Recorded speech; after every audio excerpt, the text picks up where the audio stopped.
Hello, Shri Swami Samarth. तर आजचा video असा आहे की मी आज आले होते बाहेर मार्केटमध्ये काही भाज्या वगैरे घेण्यासाठी. आणि तुम्हाला जर माझे व्हिडिओ आवडत असतील तर चॅनलला सबस्क्राईब, लाईक आणि शेअर नक्कीच करा. तर हे बघा, इकडे असे फ्रूट्स वगैरे होते आणि पुढे गेल्यानंतर टोमॅटो, भेंडी, गवारी, अशा शेवगा वगैरे होत्या, जिथे मी विचारलं की कसे दिलेत म्हणून. त्यानंतर मी पुढे गेली. पुढे खूप मोठा मार्केट असतो आमचा, जिथे गावामधल्या बायका येतात आणि तिथून मी घेऊन आलेली होती कलिंगड, वांगी, अशा गवारी, काकडी. आता गरमी लागलेली आहे तर मग काकडी आणि असं बीटरूट वगैरे किंवा कैरी अशा गोष्टी खायच्या असतात. थंड गोष्टी जास्तीत जास्त खायच्या असतात. त्यानंतर ह्या क्लीन करून घेतल्या स्वच्छ आईंनी. आणि इथे मी पाणी आलं होतं तर इथे मी मटका साफ करण्यासाठी घेतला होता माठ. तर तो माठ मी असाच क्लीन नाही करणार आहे. त्यामध्ये मी मीठ घेणार आहे.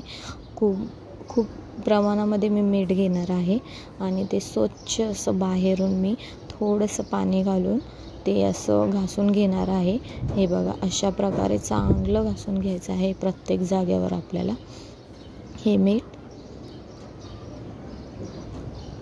हे बघ, थोडं थोडं मी पाणी टाकून हे असं क्लीन करून घेत आहे. आणि असंच तुम्हाला देखील करून घ्यायचं आहे. आपल्याला रोजच्या रोज माठातलं पाणी चेंज करायचं नसतं, 2 दिवसातून एकदा चेंज करायचं असतं. अशा प्रकारे तुम्ही जर माठ स्वच्छ केला तर खूप छान असा निघतो. आणि मिठाने शक्यतो करत जा, कारण माठातलं पाणी कधीही आरोग्यदायी असतो. आणि जे तुम्ही फ्रीजमधलं पाणी पितात त्यामुळे घसा, सर्दी आणि खोकला होण्याची शक्यता असते. तर हे बघा, मी मीठ कसं लावून घेत आहे सर्वीकडे, सर्व माठाला चोळून घेत आहे स्वच्छ. ज्यावरती किटाणू वगैरे काहीही असो, मिठाने ते सर्व क्लीन होऊन जातात. हे बघा, अशा प्रकारे.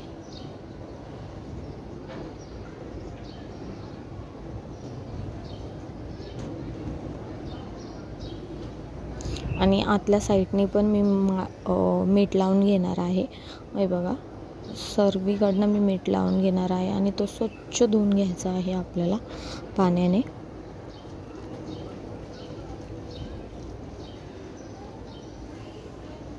तुम्ही बघू शकता अशा प्रकारे मी क्लीन करत आहे. मला खूप वेळ लागला होता हा माठ क्लीन करताना, कारण मी खूप त्याला घासून घेत होते प्रत्येक जाग्यावरती.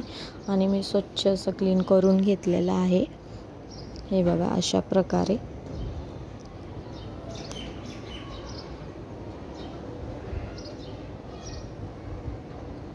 स्वच्छ क्लीन करून घ्यायचं आहे. स्वच्छ आतून आपल्याला हात टाकून जे की मीठ लावलेलं होतं ते सर्व आपल्याला स्वच्छ धुवून घ्यायचं आहे.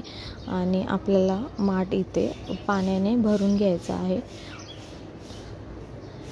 हा माझा माठ क्लीन झालेला आहे इथे. आणि यानंतर मी इथे जे स्टँड आहे माठाचं ते क्लीन करणार आहे. ते तर मी असं नॉर्मल क्लीन करते, त्याला मीठ वगैरे लावायची गरज नाही आहे. ते असं नॉर्मल तुम्ही क्लीन करू शकतात.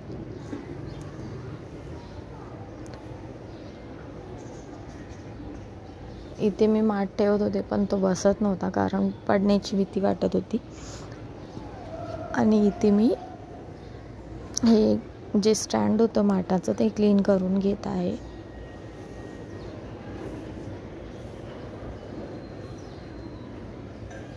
इथे मी माठ ठेवलं होतं त्यामुळे ते कॅमेरामध्ये आलं नाही. तर हे क्लीन वगैरे झालेलं आहे. आणि मी माठ आता चांगलं पिण्याच्या पाण्याने मी भरून घेणार आहे माठ. आणि शक्यतो तुम्ही पूर्ण इथे माठ भरत जाऊ नका, म्हणजे थोडं थोडं करून टाका. ज्या जागेवर तुम्ही ठेवतात माठ तिथेच नेहमीप्रमाणे ठेवा आणि वरतून पाणी टाका एखाद्या भांड्याने, कारण पूर्ण तुम्ही जर माठ भरला ना तर तो फुटण्याची शक्यता असते. तर हे बघा, मी असं इथे भरून वगैरे घेतलेलं आहे माझं माठ. आणि मी साईडला ठेवून देखील घेतलेलं आहे. आणि इथे लाल माठाची भाजी मी घेऊन आलेली होती, तर ती स्वच्छ अशी साफ करून घेतलेली आहे. स्वच्छ साफ करून घेतलेली आहे आणि ती 2 ते 3 पाण्याने आपल्याला स्वच्छ क्लीन करून घ्यायची आहे. आणि आता गरमीमध्ये अशा आपण वेगवेगळ्या प्रकारच्या पालेभाज्या खाल्ल्या पाहिजे. जसं की आपण थंडी होती त्यावेळेला आपल्या शरीरामध्ये उष्णता निर्माण होण्यासाठी आपण जे काही पदार्थ खायचो, आता त्याचं उलट करायचं आहे आपल्याला. आता गरमी आहे, गरमीमध्ये आपल्या शरीरामध्ये कसा थंडावा येणार त्या गोष्टी आपण खायच्या आहे, आहारामध्ये घ्यायच्या आहेत. तर जसं की आपल्याला पालेभाज्या खायच्या आहे, मेथी, शेपू, पालक आणि लाल माठाची भाजी. आणि ज्याला हिमोग्लोबिनचा त्रास आहे त्यांनी तर शक्यतो लाल माठाची भाजी आवर्जून खा. आणि इथे मी लाल माठाची भाजी टाकून घेतलेली आहे. खूप सिंपलच मी करते, कांदा वगैरे घालून करते. आणि ओल्या खोबऱ्याचा वापर आपल्याला खूप जास्त करायचा आहे. ओल्या खोबऱ्यामध्ये नॅचरली कॅल्शियम आहे. तर प्रत्येक भाजीला तुम्ही आता खोबऱ्याचाच वापर करा, कारण खोबरा खूप थंडावा देतो शरीरामध्ये. ओला खोबरं, शक्यतो सुका खोबऱ्याचा वापर करू नका, ओल्या खोबऱ्याचाच वापर करा. आणि हे बघा, मी खूप सिंपल प्रमाणे बनवते ही भाजी. तर इथे मी आता सॅलेड बनवून घेणार आहे. एक काकडी, गाजर हे चिरून घेतलेलं आहे, म्हणजे त्याचं साल काढून घेतलेली आहे मी. आणि इथे मी ते किसून घेणार आहे. तर उन्हाळ्यामध्ये शक्यतो रोजच्या आहारामध्ये तुम्ही असं सॅलेड घेत जा. दही, काकडी, कांदा आणि गाजर, बीट वगैरे अशा प्रकारे तुम्ही सॅलेड बनवून खाऊ शकतात. तर आपल्या रोजच्या आहारामध्ये तुम्ही नक्कीच घ्या. तुमच्या शरीरामध्ये खूप प्रमाणात बदल होईल आणि आपल्या शरीरामध्ये थंडावा निर्माण राहील.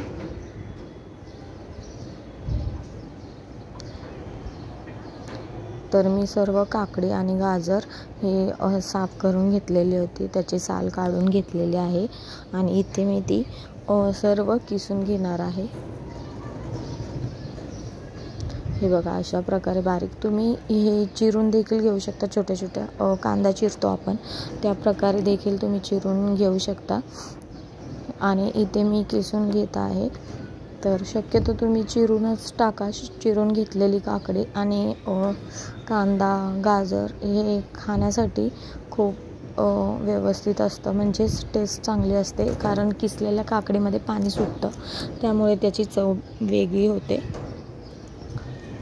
तर मध्ये मी भाजी देखील चेक करत आहे की भाजी झाली आहे की नाही. आणि इथे मी सॅलेड बनवून घेत आहे. काकडी माझी इथे किसून झालेली आहे, हे बघा अशा प्रकारे. आणि मी आता गाजर घेणार आहे. गाजर देखील मी तशाच प्रकारे किसून घेणार आहे, बारीक करून घेणार आहे ते.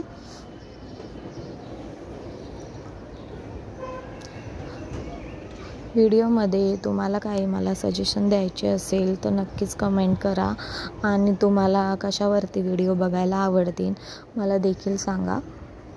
तर हे माझं न्यू चॅनल आहे आणि आता मला तुमच्या सगळ्यांची खूप सपोर्टची गरज आहे. तर माझ्या चॅनलला सबस्क्राईब नक्कीच करा, लाईक आणि शेअर देखील करा. तर तुम्हाला असे नवनवीन माझ्या चॅनलवरती व्हिडिओ बघायला भेटणार आहेत. तर चला, इथे मी गाजर देखील चिरून घेतलेलं होतं, म्हणजे किसून घेतलेलं आहे. आणि कांदा चिरून घेतलेला आहे.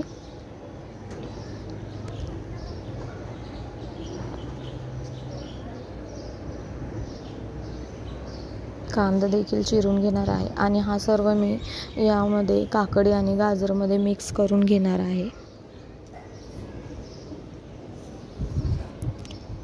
आणि व्हॉईसमध्ये स्लो येत असेल कारण माईक नाही आहे. आत्ताच मी चॅनल न्यू ओपन केलेलं आहे, त्यामुळे मी कुठली गोष्ट अजून परचेस केलेली नाही आहे.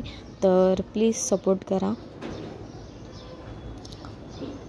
हे बघा, अशा प्रकारे मी 2 कांदे चिरून घेतलेले होते आणि हे आम्ही दुपारच्या जेवणामध्ये आणि संध्याकाळच्या जेवणामध्ये घेतो, तर खूप छान लागतं असं.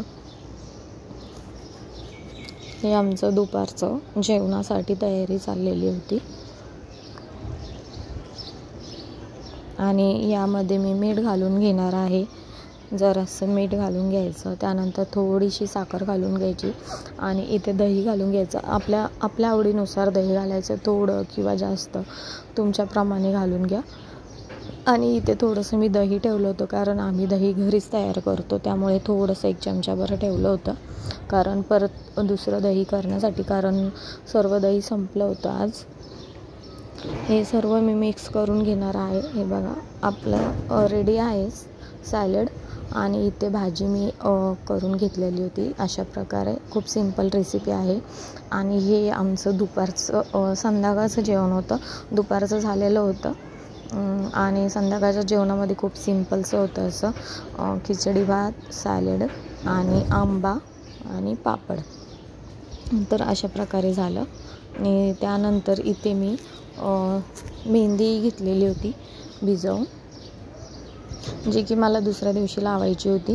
इथे लोखंडाचीच कढाई घ्यायची आहे आपल्याला, अशी स्टीलची वगैरे नाही घ्यायची. लोखंडाच्या कढईमध्येच आपल्याला भिजवून घ्यायचं आहे, कारण लोखंडाच्या कढईमध्ये अर्क चांगला उतरतो आणि तो आपल्या केसांसाठी खूप चांगला असतो. तर इथे मेथी दाणे मी 2 चमचे पाण्यामध्ये भिजवून घेतले होते ऑलरेडी आणि थोडेसे कढीपत्ता घेतलेला आहे, 4-5 लवंग घालून घेणार आहे आणि हे चांगलं उकळी येऊन द्यायचं आहे, बॉईल करून घ्यायचं आहे. आणि इथे मी चायपत्ती देखील घातलेली आहे. चायपत्ती मी भरपूर प्रमाणात घातलेली आहे, 2 ते 3 चमचे टाकलेली होती मी चायपत्ती.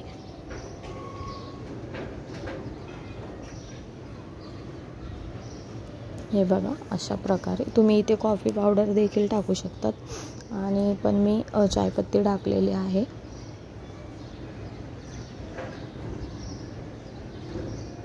इथे नूपूर मेहंदी घेतलेली होती मी. हे 10 वाले 3 पॅकेट आहेत, कारण मोठं पॅकेट मला भेटलं नाही, त्यामुळे मी 3 पॅकेट घेऊन आले नूपूरचे. आणि निशा मेहंदी 2 होत्या, 2 निशा आणि 3 नूपूर मेहंदी अशी मिक्स मी करून लावणार आहे केसांसाठी. आणि इथे ते पाणी आपण जे ठेवलं होतं गॅसवरती ते उकळलेलं आहे बघा अशा प्रकारे. आणि ते आपल्याला एका वाटीमध्ये काढून घ्यायचं आहे, गाळून घ्यायचं आहे ते पाणी आपल्याला. त्यामध्ये आपण मेहंदी भिजवणार आहोत. हे बघा अशा प्रकारे आपल्याला गाळून घ्यायचं आहे. कढईमधला जो लोखंडाचा अर्क असतो तो सर्व याच्यामध्ये उतरलेला आहे. आणि इथेच मी जे मेहंदीचे पॅकेट होते, नूपूर मेहंदी जी मी कट करून ठेवलेली होती ऑलरेडी, तर तीच मी यामध्ये टाकून घेतलेली आहे.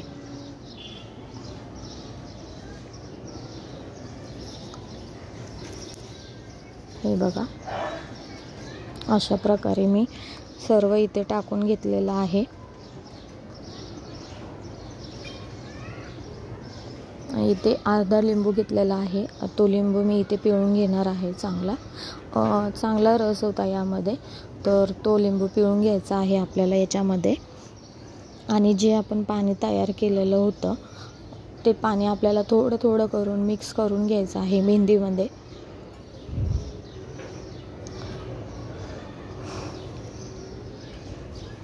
हे बघा अशा प्रकारे आपल्याला थोडं थोडं घालून घ्यायचं आहे, जास्त प्रमाणात टाकायचं नाही, नाहीतर ही पातळ होऊ शकते मेहंदी. थोडं थोडं घालून घ्यायचं आहे आपल्याला. आणि हे पाणी जेवढं भिजवून झाल्यानंतर जेवढं आपलं ते पाणी वाचेल ते तसंच ठेवायचं आहे. दुसऱ्या दिवशी आपण रात्रभर भिजत टाकणार आहोत, तर दुसऱ्या दिवशी जर मेहंदी सुकली भिजल्यानंतर जी मेहंदी जर कोरडी पडली तर हे पाण्याने आपण तिला ओली करू शकतो. हे बघा हे पाणी आणि मेहंदी मी भिजवलेली आहे, इथे ठेवलेली होती आणि ही मेहंदी भिजवून झालेली आहे. दुसऱ्या दिवशी चेक केली होती अशा प्रकारे आणि थोडंसं मी ते पाणी टाकून ती परत भिजवून घेतलेली आहे. आणि इथे मी पॉलिथिन घेतलेली होती एक, ती हातामध्ये रॅप केलेली आहे आणि हेअरला मी कोंब करत आहे. अशी कोंब करून घ्यायची आहे हेअरला, म्हणजे ते गुंता होत नाही केसांमध्ये. तर आपल्याला ही मेहंदी जी आहे ती थोडे सेक्शन आपल्या केसांचे घेऊन आपल्याला ती मेहंदी लावून घ्यायची आहे. कारण आता इथे मी कॅमेरा ठेवलेला होता समोर, त्यामुळे मला जमत नव्हतं आणि समोर आरसा होता, तर त्यामध्ये मी थोडं बघून मी ती लावून घेणार आहे मेहंदी. हे बघा अशा प्रकारे. आणि आपले केस खूप स्मूथली होतात, ड्राय होत नाही अशा प्रकारे मेहंदी लावली की. आणि कलर खूप छान येतो, नॅचरली कलर असतो. हे बघा अशा प्रकारे थोडं आरशामध्ये बघून आपल्याला लावून घ्यायचं आहे अशा प्रकारे.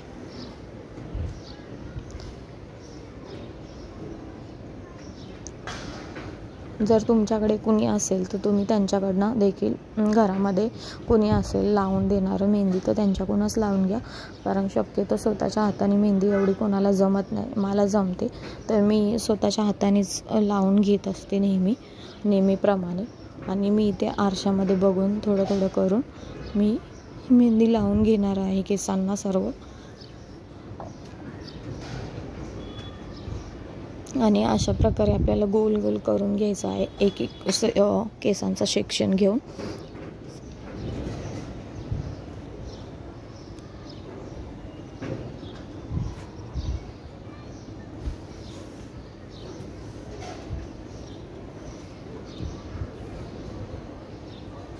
हे बघा अशा प्रकारे सर्व मेहंदी मी आरशामध्ये बघून लावून घेणार आहे.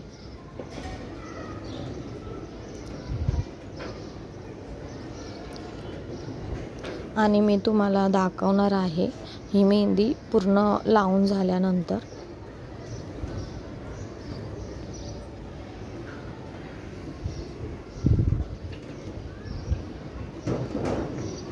हे बघा अशा प्रकारे.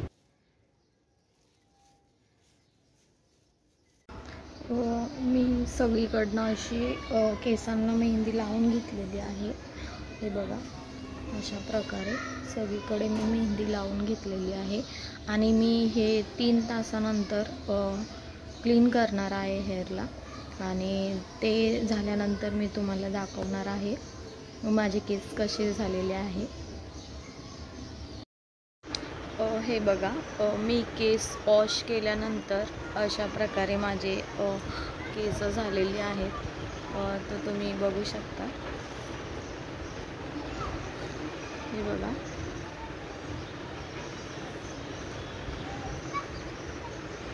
तुम्हाला केसांचा कलर थोडा इथे दिसत असेल.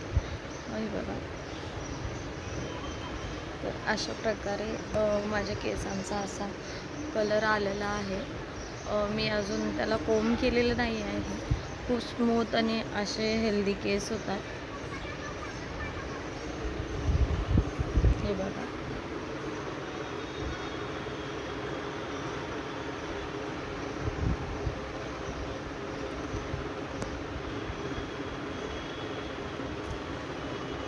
केसांना अजून मी कोंब देखील केलेला नाही आहे. खूप मस्त असे केस झालेले होते माझे. तर तुम्ही पण असे केसांना मेहंदी लावून केस कलर करू शकता.